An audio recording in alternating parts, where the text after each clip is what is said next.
Aujourd'hui, je vais prendre le temps de te donner 5 éléments à absolument reprendre, absolument copier pour surperformer en publicité avec ta marque de cosmétiques. Le but étant d'être le plus précis, le plus applicable possible pour qu'à la fin de la vidéo, tu puisses implémenter élément par élément chacun des points qu'on va voir aujourd'hui. Mais avant de rentrer dans le vif du sujet, tu n'es pas sans savoir que performer en publicité, c'est proposer de la quantité. Proposer de la quantité pour avoir un retour du marché qui est beaucoup plus rapide et savoir identifier aussi beaucoup plus rapidement quels angles fonctionnent le mieux, quel concept fonctionne le mieux. Mais ce que je vois de plus en plus sur le marché français, c'est justement des marques qui reprennent ce concept de quantité mais sans garder la qualité. Et savoir garder de la qualité tout en ayant de la quantité dans son volume créatif, c'est vrai que c'est pas une mince affaire, mais c'est largement faisable avec les bons éléments. Et c'est tout le sujet de cette vidéo, donc on part justement sur ce premier point. Qu'est-ce qui doit composer ta créa pour ta marque de cosmétiques? Et ce premier point, c'est la preuve visuelle. Parce que le but en cosmétique, c'est toujours de vendre une transformation. Quand on vend un produit en e-commerce, le but est toujours de vendre une transformation, mais d'autant plus en cosmétique, où là, on peut mettre des avant-après, on peut dire, ok,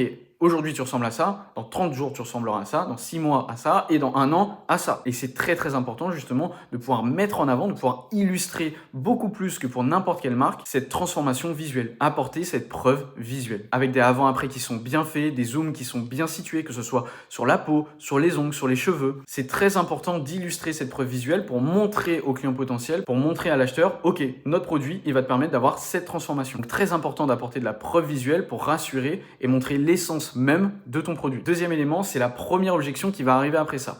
Et cette première objection, c'est qu'est-ce que je vais recevoir chez moi? Et là, le but, c'est vraiment de mettre en avant la texture et le sensoriel. Il faut des plans qui soient rapprochés pour montrer la texture. Est-ce que c'est liquide? Est-ce que c'est gras? Est-ce que ça pénètre vite? Est-ce que ça sèche? Mettre en avant des applications sur la peau, le ressenti, tout ça, c'est très important aux yeux du client parce qu'encore une fois, il ne sait pas ce qu'il va recevoir devant sa porte, quel va être le flacon, quel va être le produit en lui-même, mais aussi et surtout quelle va être la texture, le produit justement en lui-même, ce qu'il va appliquer sur lui. Et c'est très important de comprendre qu'en cosmétique, on touche à l'intégrité physique, on applique ça sur une partie de son corps. Donc c'est très important évidemment de savoir qu'est-ce qu'on va mettre justement sur ces zones sensibles. Et ça passe par de la texture, du sensoriel, on montre, on illustre. Troisième point maintenant, c'est la routine et le contexte. Ça, c'est une autre objection qui est très très fréquente, c'est comment est-ce que je vais l'appliquer et quand est-ce que je vais l'appliquer? Est-ce que ce sera plus le matin, le soir, en hiver, en été? Comment ça marche le mieux? Pareil, est-ce que je peux l'utiliser avec les produits que j'ai déjà? Est-ce que je peux compléter ma gamme avec d'autres produits de votre marque? Ou est-ce que je dois tout jeter et commander juste votre produit? C'est quelque chose qui peut énormément repousser parce qu'on part très très rarement de zéro en cosmétique, on applique déjà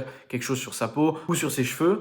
Et le but étant, encore une fois, quand on a une marque, de remplacer ce que la personne elle utilise déjà. Donc, savoir si c'est compatible ou si c'est complémentaire, c'est un élément dont il faut absolument parler dans ses créas. Pareil, tout ce que j'aborde dans cette vidéo, c'est très important aussi d'avoir l'équivalent sur ses pages produits et sur son site. Parce que s'il y a un décalage et qu'on a les bonnes infos dans ses créas, mais qu'on ne peut pas les retrouver sur le site, c'est un gros point de blocage, énormément de friction, qui peuvent faire perdre des milliers d'euros à certaines marques. Donc, vraiment important toujours d'aligner ses créas, son message, son copy avec son site. Quatrième point, ça c'est commun je pense à toutes les marques et pas simplement en cosmétique, c'est évidemment la preuve sociale. Sauf que, en cosmétique, toujours, on touche à l'intégrité physique. Donc, très important de mettre en avant qu'on n'est pas le premier à tester, que ça a été validé par des médecins, par des laboratoires, par des dermatos, et que d'une, ça a marché, et que de deux, surtout, ça ne leur a pas fait de mal. C'est le minimum pour avoir la confiance d'un client en cosmétique. Et puis, le cinquième élément, c'est l'offre et le positionnement. À qui c'est destiné, à quel type de peau, à quelle typologie, à quelle problématique ou à quelle pathologie, par exemple. C'est très important de bien cadrer, de bien indiquer à qui est-ce que c'est destiné. Non seulement ça permet de ne pas ramener de touristes inutiles sur le site, mais ça permet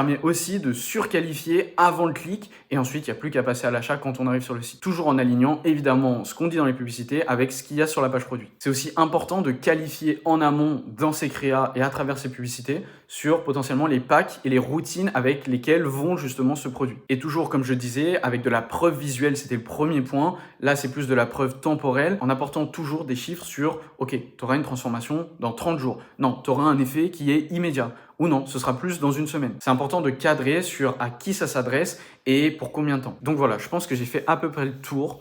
Le but étant vraiment d'être le plus concis possible. Je pourrais faire une vidéo d'une demi-heure en parlant de chacun de ces points.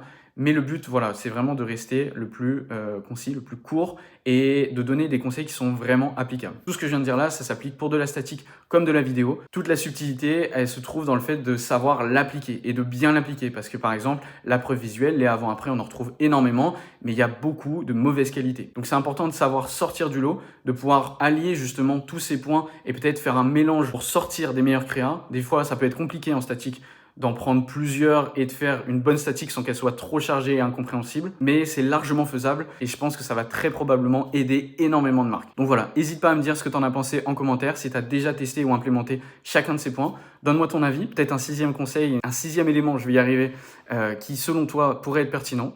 Et puis moi je te retrouve dans la prochaine vidéo.